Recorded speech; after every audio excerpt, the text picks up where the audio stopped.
Hello and welcome. Today, we're going to dive into a phrase that's really echoed through Chinese history for centuries. It's a powerful four-character idiom, a Cheng Yue, that just perfectly captures the spirit of boundless ambition. So here they are on the screen. These four characters make up this incredible idea. And believe it or not, each stroke really holds a piece of a story, a true story, in fact, of courage and aspiration from way back over 1,500 years ago. To really get the full impact of this phrase, you kind of have to feel the meaning of each character. So I'm going to hand it over to my colleague who's going to walk us through them one by one. Thanks.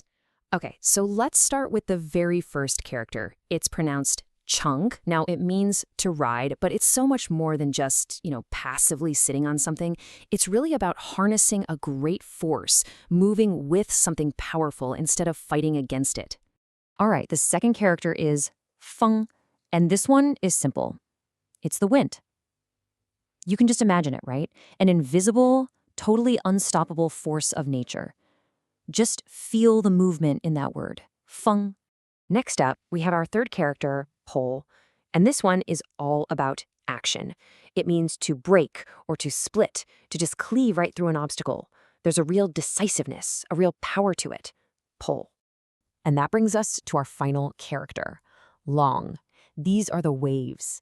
This character just brings to mind this image of the huge, challenging, unpredictable sea. So let's put it all together. Cheng Feng Po Lang. What we get is this absolutely incredible image, right? Harnessing the wind itself so you can break right through the massive waves of the sea.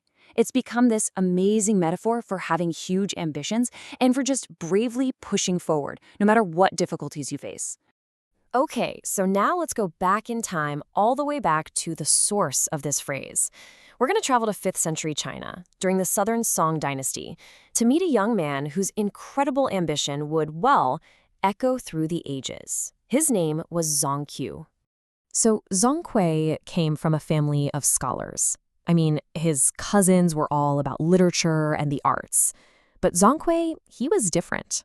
One day, his uncle, a respected man named Zong, pulled him aside and asked him a really simple question. What's your ambition? What do you want to be? And Zong's answer was probably not what his uncle was expecting at all. He didn't say he wanted to be a scholar or an official.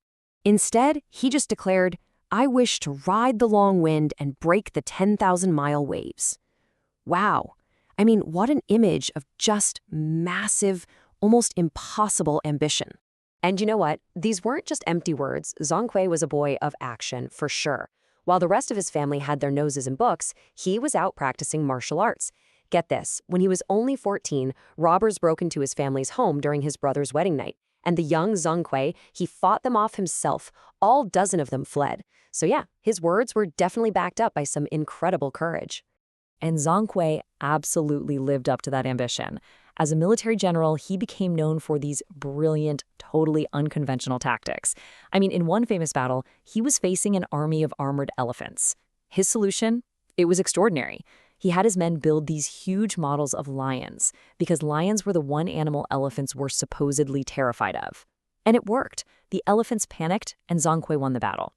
He just kept rising through the ranks, eventually becoming a governor and a celebrated general, a true embodiment of that childhood dream.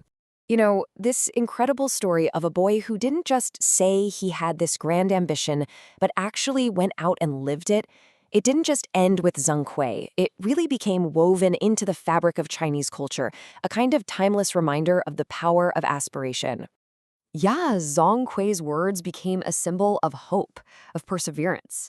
Centuries later, one of China's greatest poets, Li Bai, was going through a really tough time in his own life.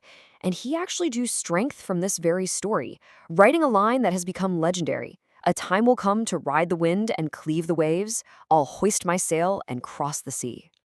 And that's really what makes these stories so timeless, isn't it? The challenges we face today, they've changed. We're not fighting elephant armies or crossing oceans by sail, but that core human feeling of facing a huge obstacle and needing an even bigger ambition to get past it, that's universal.